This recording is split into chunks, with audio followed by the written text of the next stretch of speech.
গণিত অষ্টম শ্রেণী অনুশীলনী 2.1 পেজ আছে 19 নম্বর যে অঙ্কটা আছে। একজন ফল ব্যবসায়ী যশোর থেকে 36 টাকায় 12টি দরে কিছু সংখ্যক এবং কুষ্টিয়া থেকে 36 টাকায় 18টি দরে সমান সংখ্যক কলা খরিদ করল। তিনি 36 টাকায় 15টি দরে তা বিক্রয় করলেন। উদ্দীপক দ্বারা 3টা অঙ্কের সমাধান করতে হবে, ক, খ, গ। এখানে ক নম্বর সমাধানটা আগে করতে হবে।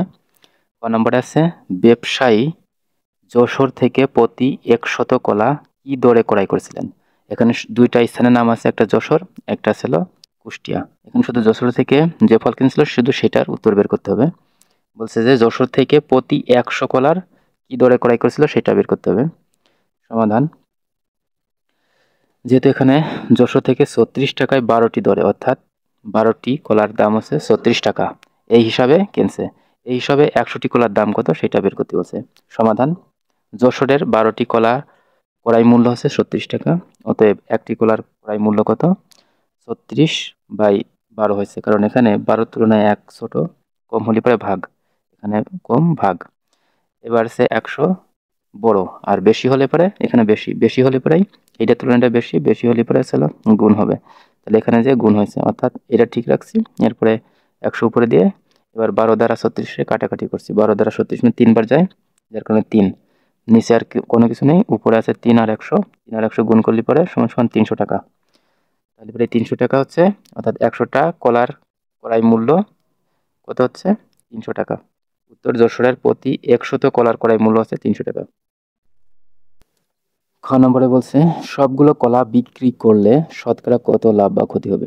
এখানে সবগুলো কলা বলতে যশোরের একটা স্থান আর আছে কুষ্টিয়া, এই দুই স্থানের যে মোট কলা কেনা হয়েছিল দুইটা দরে, অর্থাৎ সেইটা সব একসাথে যদি বিক্রি করলে শতকরা লাভ বা ক্ষতি হবে কত সেটা বের করতে বলছে। সমাধান, যশোরের আছে 12টি কলার ক্রয় মূল্য 36 টাকা, অতএব একটি কলার ক্রয় মূল্য কত সেটা বের করা হয়েছে, অর্থাৎ 36 উপরে নিচে আছে 12, এবার ভাগ করে কাটাকাটি করা হয়েছে। তাহলে 12 36-এর মধ্যে 3বার যায়, সমান সমান 3 টাকা। তাহলে একটি কলার ক্রয় মূল্য 3 টাকা, এখানে যশোরের এটা। কুষ্টিয়ার 8, এখানে ছিল 18টি কলা, 18টি দরে 36 টাকায়, অর্থাৎ 36 টাকায় দিয়ে 18টি পাওয়া যায়। তাহলে কুষ্টিয়া আছে 18টি কলার ক্রয় মূল্য 36 টাকা, অতএব একটি কলার ক্রয় মূল্য কত? তাহলে 18 দ্বারা 36-এর উপরে 36, নিচে 18, কাটাকাটি করলে হচ্ছে কত? 2 টাকা, অর্থাৎ 18 দুগুণ 36, 2 টাকা। তাহলে পরে এখানে দুইটা এবার গড় এভারেজ কয় টাকা হয়েছে একটার দাম সেটা বের করতে হবে। তাহলে এখানে 1 ছিল যশোরের, আর এখানে ছিল একটা ছিল কুষ্টিয়ার। 1 যোগ 1 2টি কলার ক্রয় মূল্য, এই যে ক্রয় মূল্য বের করা হয়েছে এখানে 3 আর 2, এখানে 3 আর 2 সমান সমান 5 টাকা, অর্থাৎ গড় এভারেজে 5 টাকা দুই স্থানের। অতএব একটি কলার ক্রয়, 2টি কলার দাম যদি 5 টাকা হয় তাহলে একটি কলার দাম তার অর্ধেক হবে, তাহলে 2.5 টাকা হবে। তাহলে একটি কলার ক্রয় মূল্য হচ্ছে 2.5 টাকা, অর্থাৎ 2.5 টাকা। এখানে গড় এভারেজ দুইটি স্থানের যে মূল্য এটা আছে, একটির দাম কত? 2.5 টাকা। এবার ছিল এটা ক্রয় মূল্য, এবার সে বিক্রয় মূল্যটা বের করতে হবে। বিক্রয় মূল্য আছে, তিনি 36 টাকায় 15টি দরে তা বিক্রয় করলেন। তাহলে 15টি দরে 36 টাকা, অর্থাৎ 36 টাকা দিয়ে 15টি বিক্রি করলেন। এই হিসাবে তিনি কত টাকা বিক্রি করলেন? এখন 15টি কলার বিক্রয় মূল্য 36 টাকা, এটা আছে বিক্রয় মূল্য। অতএব একটি কলার বিক্রয় মূল্য, তাহলে 36/15, অতএব 2টি কলার ক্রয় মূল্য কত? 2টি কলার ক্রয় মূল্য, তাহলে নিচে আছে 2, 1-এর তুলনায় 2 বেশি, এই কারণে ছিল গুণ আকারে লেখা হয়েছে। 15 আর 36 কাটাকাটি করলে পরে যদি 3 দ্বারা কাটি তাহলে 5 হচ্ছে, 3 5 15, আর 3 দ্বারা 36-এ কাটলে পরে ছিল 12 হচ্ছে, 3 বরং 36, উপরে 12 আর 2 আছে, তাহলে 12 দুগুণ 24, নিচে আছে শুধু 5। এবার হচ্ছে এই দুইটা যদি কাটাকাটি করা হয় 24 আর 5, তাহলে পরে 4.8 হয়, এত টাকা। এটা ছিল 2টি কলার বিক্রয় মূল্য, তাহলে 2টি কলার বিক্রয় মূল্য 4.8 টাকা। একটি কলার বিক্রয় মূল্য এত, বাই নিচে ছিল, যেহেতু 1 কম হলে পরে ভাগ হবে, তাহলে 2 নিচে চলে আসলো। তাহলে এই দুটা 4.8 রে যদি 2 দ্বারা ভাগ করা হয় 2.4 হয়, এই যে 2.4 লেখা হয়েছে, 2.4 টাকা। তাহলে একটি কলার বিক্রয় মূল্য হচ্ছে 2.4 টাকা। আর এখানে একটি কলার ক্রয় মূল্য আছে 2.5 টাকা। নিশ্চয়ই ক্রয় মূল্যটাই বেশি ছিল। ক্রয় মূল্য যদি বেশি হয় বিক্রয় মূল্য থেকে, তাহলে পরে ক্ষতি হয়। এই দুটো এখন বিয়োগ করতে হবে। প্রতিটি কলার ক্ষতির পরিমাণ, অর্থাৎ কত ক্ষতি হবে সেটা বের করতে গেলে মানে ক্রয় মূল্য আর বিক্রয় মূল্যটা বিয়োগ করতে হবে। তাহলে ক্রয় মূল্য ছিল 2.5 আর মাইনাস 2.4 হচ্ছিল বিক্রয় মূল্য। এই দুটো বিয়োগ করলে পরে 0.1। যেহেতু বলছে শতকরা ক্ষতির পরিমাণ, তাহলে শতকরা ক্ষতির পরিমাণ বের করতে গেলে পরে যেটা ক্ষতি, এটা হচ্ছে ক্ষতি 0.1, এত হচ্ছে ক্ষতি হয়েছে। এই ক্ষতিকে যেটা ছিল ক্রয় মূল্য সেটা দ্বারা ভাগ করতে হবে এবং গুণ করতে হবে 100। তাহলে পরে পার্সেন্টেজ বেশি বের হয়ে যাবে, অর্থাৎ শতকরা বের হয়ে যাবে। তাহলে 0.1 এর ভাগ করছি 2.5, অর্থাৎ যেটা ছিল ক্রয় মূল্য, এই যে এখানে যেটা ক্রয় মূল্য ছিল সেটা দ্বারা। তাহলে পরে এই দুইটা যদি ভাগ করা যায়, ভাগ করলে পরে ছিল 0.04 গুণ 100 দ্বারা গুণ করলে পরে এটা পার্সেন্টেজে লেখা যায়।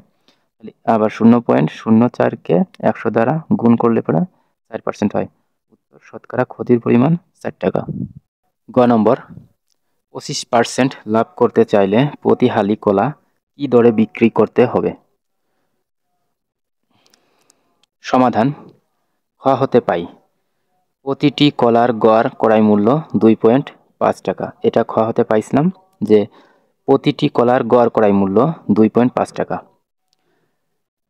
ক্রয় মূল্য 100 টাকা হলে 25% লাভে বিক্রয় মূল্য হবে 100 প্লাস 25 সমান সমান 25 টাকা। অর্থাৎ পার্সেন্টেজ, এখানে লাভের কথা হলে পরে 100-র সাথে 25 যে কয় পার্সেন্ট হবে সেই কয় পার্সেন্ট যোগ হবে। তাহলে ক্রয় মূল্য যদি 100 টাকা হয়, তাহলে 25% লাভে বিক্রয় মূল্য হবে 100 প্লাস 25। অর্থাৎ লাভের কথা হলে পরে তার 100-র সাথে যে পার্সেন্টে থাকবে তার হচ্ছে যোগ হবে, আর যদি ক্ষতি হয় 100-র সাথে যে কয় পার্সেন্ট থাকবে সেটা হচ্ছে বিয়োগ হবে। তাহলে এখানে লাভের কথা আছে, এই কারণে যোগ হয়েছে, তাহলে 125 টাকা হয়েছে। ক্রয় মূল্য 100 টাকা হলে বিক্রয় মূল্য 125 টাকা। যেহেতু ক্রয় মূল্য এখানে বলছে ক্রয় মূল্য 100 টাকা, তাই বলছে ক্রয় মূল্য 100 টাকা হলে বিক্রয় মূল্য 125 টাকা। অতএব ক্রয় মূল্য যদি 1 টাকা হয় তাহলে বিক্রয় মূল্য হবে কি 100 তুলনায় 1 ছোট, এই কারণে কম হলে পরে ছিল ভাগ হয়, আর বেশি হলে গুণ হয়। তাহলে কম, এই কারণে 125 উপরে আর 100 নিচেই ভাগ আকারে লেখা হয়েছে। এবারে ছিল ক্রয় মূল্য যদি 2.5 টাকা হয়, অর্থাৎ ক্রয় মূল্য তো 2.5 টাকা ছিল, এই যেখানে প্রতিটি কলার গড় ক্রয় মূল্য ছিল 2.5 টাকা, তাই ক্রয় মূল্য 2.5 টাকা হলে বিক্রয় মূল্য হবে, যেহেতু 1-এর তুলনায় 2.5 বেশি, এই কারণে এটা ছিল বেশি হলে পরে গুণ হবে। তাহলে পরে অর্থাৎ 125 গুণ 2.5, নিচে আছে 100। এবার 100 দ্বারা 125 কাটলি পরে, অর্থাৎ 25 দ্বারা যদি ভাগ করা যায় তাহলে 4-25 100 আর 5-25 125, অর্থাৎ 25 দ্বারা 100 আর 125 ভাগ করা হয়েছে। তাহলে 4 আছে আর এসে 5 হয়েছে উপরে, অর্থাৎ 25 100-র মধ্যে 4 বার যায় আর 125-এর মধ্যে 5 বার যায়। এবার নিচে অবশিষ্ট আছে 4, উপরে আছে 5 আর হচ্ছে 2.5। এই 5 আর 2.5 হচ্ছে গুণ আকারে আছে, এই কারণে 5 আর 2.5 যদি গুণ করা যায় তাহলে 12.5 হয়, আর নিচে যে 4 সে 4 ভগ্নাংশ আকারে নিচেই বসে গেল, সমান সমান এই 4 দ্বারা 12.5 এই দুটো যদি ভাগ করা হয় তাহলে 3.125 হয়। অতএব 25% লাভে প্রতি হালি কলার বিক্রয় মূল্য হচ্ছে কত টাকা?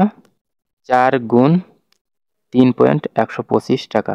কারণ 4 হলো এখানে বলছে যে প্রতি হালি কলা, প্রতি হালি মানে 4টি, এক হালি মানে প্রতি মানে 1, অর্থাৎ এক হালি মানে 4টি, যার কারণে এখানে এটা ছিল একটির দাম বের হয়েছে, যার কারণে এখানে 4 দ্বারা গুণ করলে পরে তাহলে পরে প্রতি হালিটা বের হয়ে গেল, সমান সমান 12.5 টাকা।